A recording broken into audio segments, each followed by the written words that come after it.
Hi everybody, welcome back to our channel. In this video, I'll be showing you the procedure to manage notifications in Instagram.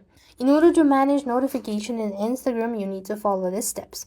So first thing first, you want to open the Instagram application and log into your account.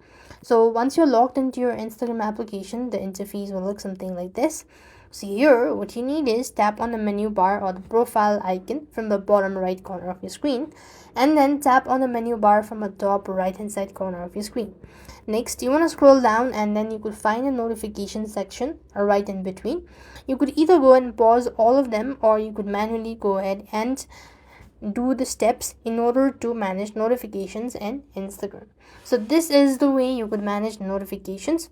And other way, or the easy way to do it, is also long press the Instagram application, click on the app info icon, go to permissions or just go to notification, and then toggle on the button. And this is another way of managing notification on Instagram. So that's how it works. I hope the video was helpful. Make sure to like, share and subscribe. Thank you for watching. See you in the next video.